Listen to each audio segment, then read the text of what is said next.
Hi, everybody. Today I'm going to be covering the topic of triggers because it's so important to become mindful of our triggers as survivors of narcissistic family systems in order for us to be able to heal and move on with our journey of personal development, really.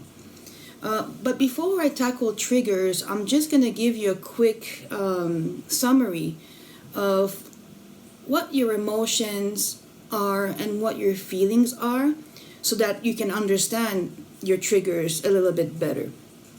Now, your emotions, when you feel emotions, those are basically like quick instincts. They're like instinctual responses. It's a way for your body to give you sort of a quick message that lets you know whether you're in danger or not, whether this is good for you or not, whether this is positive or negative. So the basic emotions, if you follow Dr. Paul Ekman's model, they're characterized by anger, fear, joy, contempt, sadness, surprise, and disgust. Those are the basic emotions that we all feel as human beings, and you can't not feel them. They're hardwired into all of us. So like I stated in my previous videos, like if somebody's blocking you from doing something, or if you are experiencing injustice, then you will experience anger. If you're in danger, you will experience fear. And if you have a positive experience, you will experience joy. And so forth. But the trick with emotions is that they don't have all of the information to always to help you make an accurate decision. So what I mean by that is, for example, if you've ever watched, a horror movie and you experienced fear in a movie theater because of the horror movie, you were never actually in danger, right? But you experienced fear, as you were watching the movie. Another example would be, for example, if you're feeling really lonely and you're in a relationship that's not healthy for you, but that person called you after ghosting you for a week, you might feel like, you might feel the feeling of joy when you receive that text or that call, even though that person is not actually necessarily good for you. So you have to become mindful of your emotions, and sometimes it's important to kind of learn to let them pass so that you can make a more rational decision that's good for you. And that brings me to your feelings. So your feelings are basically a summary of everything. So it's a summary of the information that you received after the fact. It's your experiences, it's your emotions, it's everything. It's like the summary of the whole thing. And following your feelings to make a decision is usually it's a rational way, I suppose, if I can say it that way, of making a decision. So you wait for the powerful emotions to pass, and you rely on your feeling. So a feeling, for example, you can actually stop feeling guilty when you realize that whatever it is that you're being blamed for is not your fault, right? That can change. You can fall out of love with a person who isn't good for you when you realize that they're not good for you. Those can change according to what you learn, But that initial sort of quick reaction, those are emotions, and they basically designed to alert you to like immediate danger or safety, So now that having said that, I will talk to you about triggers, okay? So our triggers, they're created through painful life experiences and the perceptions that we hold about these experiences. A trigger is basically the manifestation of past unresolved pain, and they can creep up on you when you least expect them to.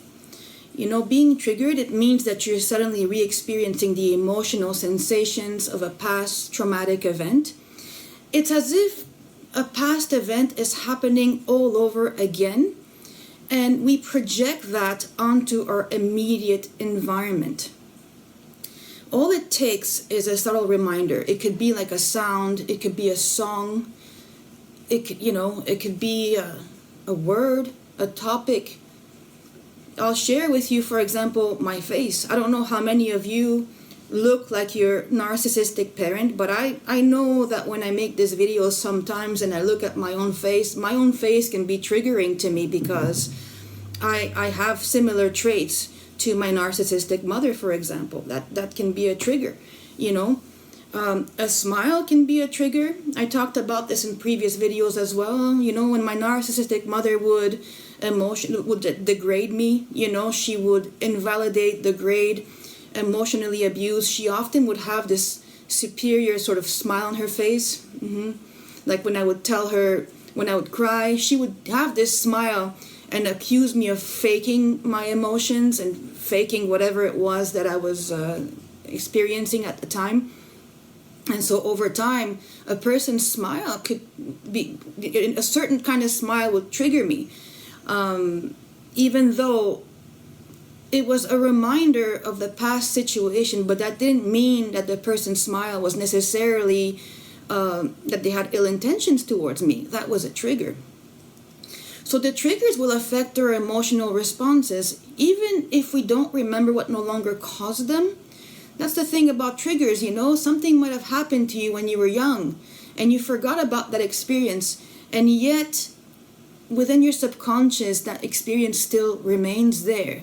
And so if you, for example, were raised by like a super critical parent that was constantly criticizing you for everything, if we're just looking at the general situation, and then you have a partner who says, hey, could you not do that anymore? That might trigger you because it might bring you back in time to that parent that used to criticize you all the time. And we don't distinguish between their past triggers and the present moment. Maybe that person in the present was just being, offering constructive criticism, but because we were raised in an environment where we're always criticized, any kind of criticism might be triggering to us, And so to cope with the stress of being triggered, our body will utilize the flight, fight, freeze, or even the fawn response. These are the main ways in which we will respond when we are triggered. We might have a tendency to want to run away from the situation, right? Avoidance, right?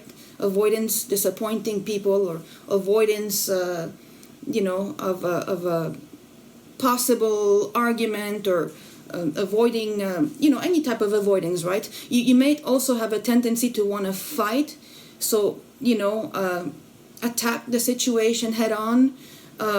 You may freeze when you're triggered, become paralyzed or numb, and also you may automatically sort of shapeshift and oh yes, I agree with you, I'm like that too, because of that, you have this deeply ingrained feeling that if you disagree with another person, you will be attacked, for example, right? So when these triggers, they get activated in relationships, it can actually be quite detrimental to us and to our relationships, because if we don't become mindful of our triggers, we may avoid having important conversations with their partner, for example, if they want to resolve an issue, because in our mind, if we witnessed our parents constantly rage at each other, we may have this internalized belief that any sort of conversation around issues always leads to fighting, and therefore we must avoid those conversations at all costs, right? And that's not good. The freeze response, it could lead us to shut down emotionally and just not communicate at all, not tell the people who are safe for us that, something is bothering us, for example, or we can even give in and give in to, tolerate harmful behavior or completely minimize our own needs just because we want to please people and avoid fighting at all costs, right? So when we do these, when we behave like this, our emotions are responding to past pain and trauma rather than responding to the present moment. Like if you were giving the silent treatment constantly as a child by a narcissistic parent, if you have a partner, and then let's say you have a partner and they don't respond to a text, you might think in your mind that they are giving you the silent treatment or that they're avoiding or ignoring you, right? Because your parents, that the parent that gave you a silent treatment sort of created this association within your mind that no response means that they are punishing you or hurting you or that they don't love you anymore, right? So that could be a trigger, like if a partner needs some space or doesn't respond to a text right away or that kind of thing. That could be a trigger, or a person who, if you grew up in a raging home, like I said before, like where issues weren't discussed, but it was more like based around yelling, you might be too afraid to address issues within your own relationships because you equate, relationship problems with immediate rage and yelling, and that doesn't have to be the case. I mean, but when you're triggered, your mind will believe that it's better not to talk about our problems because talking about our problems always leads to rage, right? It can be other stuff too. Like for example, if a woman has experienced a miscarriage, she might be triggered at the sight of other children or babies, or she might have difficulty interacting with a friend who's pregnant because that woman experienced something terrible, and it might be very triggering to be around other children for a period of time after having experienced that. If you've experienced a breakup and you hear a song that you used to listen with your partner all the time, a song can be a trigger. It brings you back to that relationship and all the hurt that happened and the breakup and so forth, right? That's a trigger. If you have been chronically invalidated by your family, you might be triggered if another person accidentally becomes distracted during a conversation, So it can be really, really subtle how we get triggered. So identifying our triggers, it will become really, really important for you so that you can learn to manage your emotional responses and not pass them on, not create sort of like not accidentally accuse your loved ones of doing what your abuser did to you. It's really important for you to become mindful of your feelings or any emotions and recognize the presence of the trigger within you. And so by doing so, you can take the necessary steps to manage and cope with your triggers, okay? And so, when we're triggered, it's important to okay, this is tricky. It's important to communicate with people, safe people. Like, if you are triggered and you're in an unsafe environment, let's say you're like in a toxic workplace or you're surrounded by people who have a history of not being very empathetic towards you, telling them that you're triggered is not actually the best course of action because they might not care, especially if there's a history of them not caring about your triggers or what you're sensitive to. So you telling them, hey, I'm triggered right now, can you please back off or whatever, and then they don't respect you, that will make you feel even worse. That will intensify the trigger. So it's not always, I would not always recommend to give everybody information about how you're feeling. If you're with a safe person though, then these communications are a must-have. When our triggers, they come from the past, and the people that we love, they should not have to pay the price for what the narcissistic parent did to you. And so we must protect the people that we love by becoming our own shields. We have to become our own shield that stops this type of energy from spreading further. So, when you're triggered, especially if you're around loved ones, you have to have the conversation. The conversations are really important to have around the topic of what triggers you. But at the same time, when you're triggered, don't, impose your triggers on other people. Instead, you can say, if it's a safe person, I'm triggered right now. I gotta remove myself from this situation. I'll be back when I'm calm and we can continue talking about this later. Don't act out on the trigger, because if you act out on the trigger, everybody will get hurt. You'll get hurt, and your partner, whoever you're dealing with, will get hurt too, because they are on the receiving end of your emotional state, right? So, and if you're with unsafe people, you can remove yourself as soon as you can from the situation and allow the feeling to pass. But I would not tell them that they are triggered. I would just, automatically just do the gray rock method, right? You just give short answer, yes, no, sure.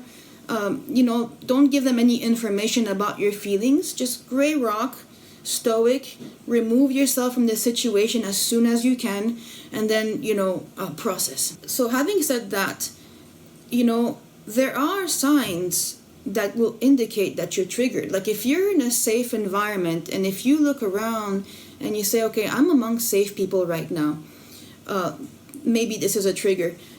Possible sign could be, for example, you feeling powerless, you feeling attacked. That's a big one. You feeling attacked, that could really be a sign that you're triggered, and the person might not be attacking you at all, but because there's some subtle, like a facial expression, a word they said, maybe you thought that they were criticizing you, but they were just giving constructive criticism. A lot of things can make us feel like we're being attacked when in fact we're not. So really, before we act and say, okay, is this person safe for me? I'm going to remove myself from the situation. I'm going to process this, and then I'm going to, get back into the conversation when I feel calm. Feeling judged, that's a possible sign of being triggered. Feeling unheard, feeling blamed, disrespected, feeling excluded, feeling forgotten, avoidant, angry, like having the feeling to run away. Even disgust can be a trigger. Feeling disgusted can also be a trigger, because maybe somebody showing emotion is triggering to you because you were raised by a narcissistic parent who was constantly playing victim with you, right? And they constantly manipulated you through the use of guilt and such. So if you see somebody else showing an emotion, that might be triggering to you. So some things that you can say is, for example, I need to take a break right now. Can we please continue this conversation later? Or I feel overwhelmed. I need a little bit of time alone to calm down right now. I'll be back. I need some time alone for a minute. This is a topic that's difficult for me to talk about. This situation is triggering for me. I'm feeling uncomfortable right now. I'm feeling really vulnerable right now. I need to protect myself. I'm having a hard time managing my emotions right now. I'm going to step away and I'll come back when I calm down. Those are all things that you can say. Use I statements, to express yourself and to let people know that you're triggered. But again, I can't stress enough the importance that these are things that you say to people that are safe for you. I would not say anything to people that are unsafe, because as you know, if you come from a narcissistic family system, your vulnerabilities are used against you, and you're just opening yourself up for more gaslighting, more invalidation, more minimization, and so forth. So this communication is really important to have with the people that you love, so that all of you can work sort of as a team, right? And to create a safe atmosphere for everybody, for you, but also for the people that you love, right? It's teamwork. It's not good to expect other people to tiptoe around your triggers. It's really your responsibility to become mindful that you're triggered and to remove yourself from any possible triggering situation, so that you can keep the people that you love safe, and so that you don't pass on the trauma that you experience onto the next person. Okay? And at the same time, when you have communications with people that are safe for you, you can let them know, okay, this triggers me, please don't please don't force me to interact with this person because they make me feel unsafe, or I'm not ready to do this activity yet because I don't feel comfortable in crowded places. Maybe we can start slow. You have to communicate these things with the people that you love, so that everything is sort of clear, and so that they know where you're coming from, and at the same time you don't pass on the abuse onto the other person, and you don't make other people suffer because of how you're feeling. Okay, so being in sync with the present, you have to learn to become in sync with the present moment. We have to, it's so important that we don't allow our past experiences and perceptions to blind us to new possibilities, to healthy people that mean well. So that requires the hard work of becoming really mindful of our assumptions and being willing to question them when we are among safe people. Okay, and when we work on our personal development, and as we take those tiny steps to get ourselves to a healthier space, in this way we can expand our understanding of the world and of ourselves in a meaningful way. So I hope this helped you. I hope that this sort of helps you understand a little bit how triggers work. And if you want to share your experiences with me, then please go ahead.